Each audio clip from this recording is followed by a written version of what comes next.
Currently, altruism and generosity are virtues that are difficult to find in society. Most people focus on their interests and those of their loved ones, forgetting if there is someone who may be having a hard time and needs help. Luckily, there will always be someone capable of looking beyond himself and showing us all the true meaning of goodness.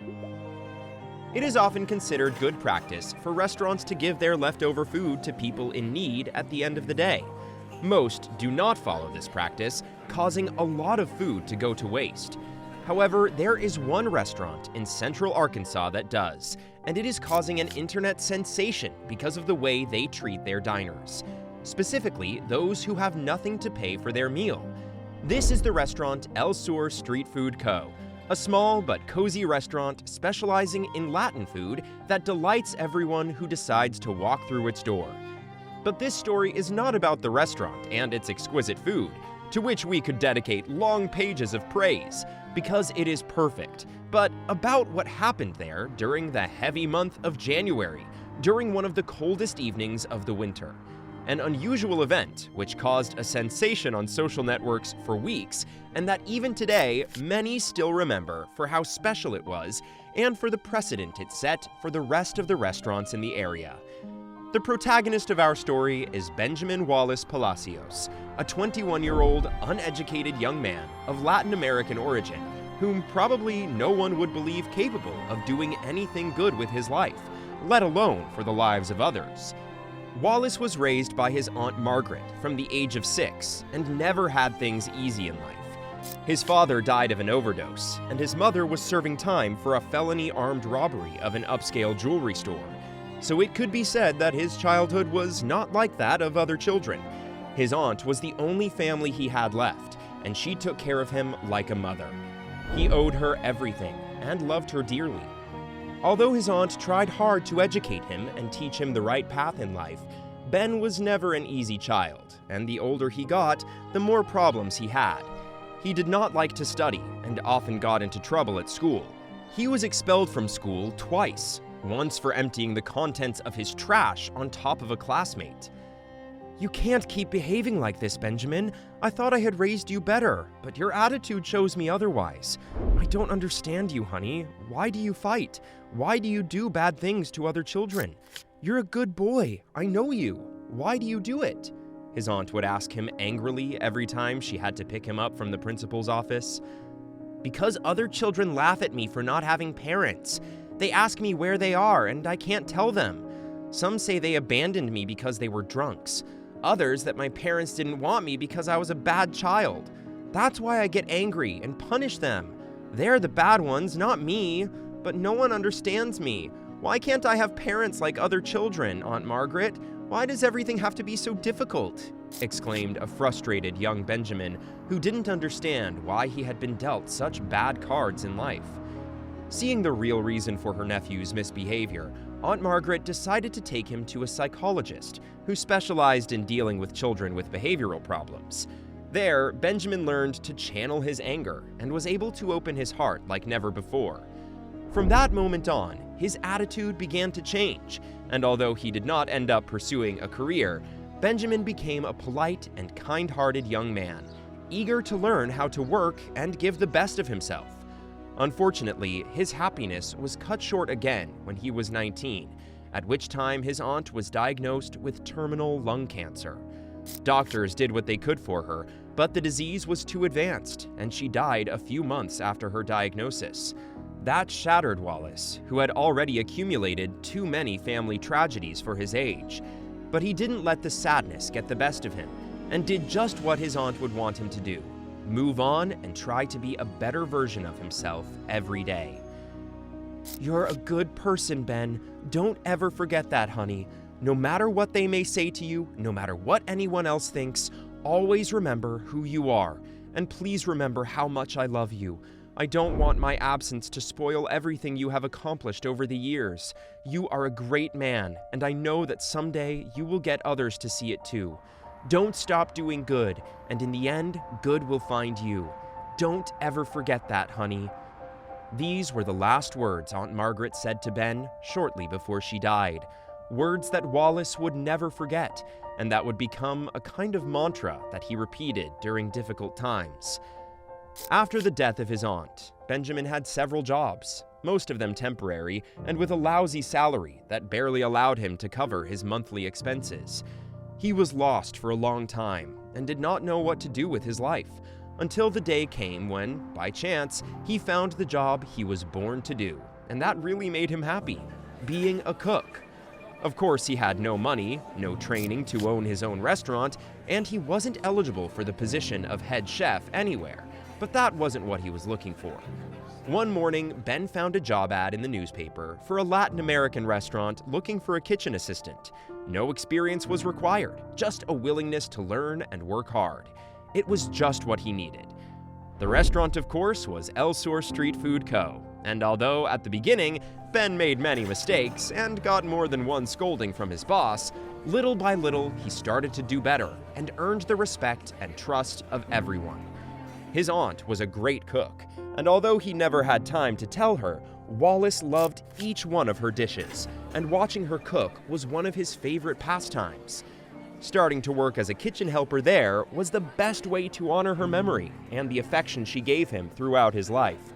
When he cooked, it was as if he were back in her kitchen, listening to her humming some old song as she prepared some exquisite stew. Time passed, and Benjamin felt happier and happier that he made the decision to work there. The customers knew him and were nice to him. He had a good work schedule and a good salary, and most importantly, he felt good about himself and felt that he was doing things right for the first time in his life. And it is precisely at this point in the story when the path of our young protagonist will cross with that of a person who, just as it happened to him at the time, felt lost, abandoned by the world, and angry about the bad luck he had had in life. A coincidence that made millions of people know the goodness that lived inside a boy who had spent half of his life angry and sad, and that at the same time would launch a small restaurant in central Arkansas to fame. It all happened during a cold evening at the end of January.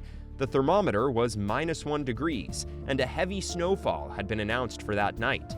Benjamin had stayed at the front of the restaurant that evening. There were not too many people because of the cold, but he decided to continue cooking to offer a hot dish to anyone who needed shelter from the cold of the street. It was an hour before closing time when a person entered the restaurant. It was a homeless man. His clothes were dirty and full of tears. His hands were frozen from not wearing gloves against the cold, and his face showed how hungry he was. He walked in and, in a kindly way, asked Benjamin if they had any food they were willing to throw away.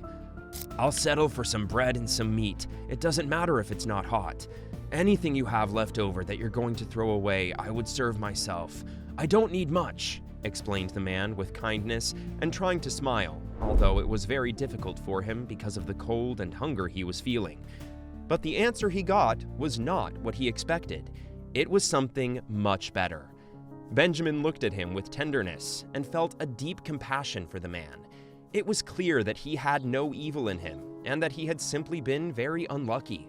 He walked up to the counter and, giving him a big smile, said, "Of course we have some food for you, sir, but I won't give you anything we're going to throw away. I'll offer you a full plate freshly made. Tell me, what would you like to eat? You can choose from any of the dishes on the menu of the day. I will prepare it for you. You are invited."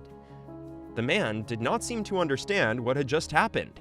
He was silent for a few moments and then stammered, Are you going to give me the food? Why?" The man was on the verge of tears. "Because we all need help when we're going through tough times. I may not be able to provide for everyone in need, but I can ensure that you, even without knowing you personally, can go to sleep tonight with a full stomach and feeling a little less miserable. So, sir, please sit down. In a few minutes, I will bring you your dinner," Benjamin explained with great enthusiasm, looking him directly in the eyes. Benjamin never imagined what that small act of generosity would do and the global reach it would have. As it turned out, as the homeless man entered the restaurant, Rhonda Chung, a customer who was just leaving the restaurant at that moment with her takeout order, witnessed everything that happened that cold afternoon on the main street of Little Rock, and was lucky enough to see what Wallace did to help the poor man. The day after what happened, Rhonda wrote a post on Facebook explaining in detail everything that happened that afternoon and praising the work and generosity of Benjamin and the restaurant. El Sur Street Food Co. is the embodiment of compassion and local love. Chung's post on Facebook received more than 2.9 million likes and was shared throughout the internet, becoming one of the most prominent topics in a matter of hours. And as if this were not enough, the post was also shared on Reddit by Greyhome, increasing its popularity and receiving thousands of comments from users applauding the restaurant for its kindness. A Reddit user, One Outcast Will, commented, "We need stories like this to be more common. I hope that the people of the community will go to this place and show their support for this business. We need more people like that in the world." Another user, Mammoth Cook 3625, said, "I could never refuse someone to come to my hungry kitchen. The world could use more people like that." Some even shared their own stories as witness of this kindness. One person, Business Duck 132, said, "I love doing this at Starbucks. We had a guy who, I don't like to guess, but I gathered enough information without intruding or asking him personal questions. I'm pretty sure he was a homeless veteran, and my manager and I made sure he knew he was welcome to hang out in our cafeteria." Benjamin was not looking for all that recognition, but his precious action with that homeless man made both he and the restaurant become the center of attention of thousands of people for weeks. Everyone who knew him congratulated him, and the restaurant increased its clientele by more than 80% during the months following the publication. His kindness not only made the day of a man who had lost everything, but also everyone he knew and cared about. He had never felt happier. And the only thing he had done was do good, selflessly, just as his aunt had advised him. He missed her a lot and would have loved to tell her everything that happened, although he knew it wasn't necessary.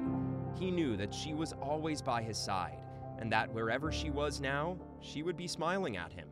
That's all he needed to know. This moving story allows us to see that there are still good and kind people who go out of their way to help those in need. A beautiful story that reminds us that if we are kind to others, life will be kind to us. Did you like this touching and surprising story? If so, we invite you to leave us a comment expressing your opinion. If you want to continue enjoying inspiring stories like this one, subscribe to our channel or check out the other videos shown at the bottom of the screen. Thank you for your cooperation.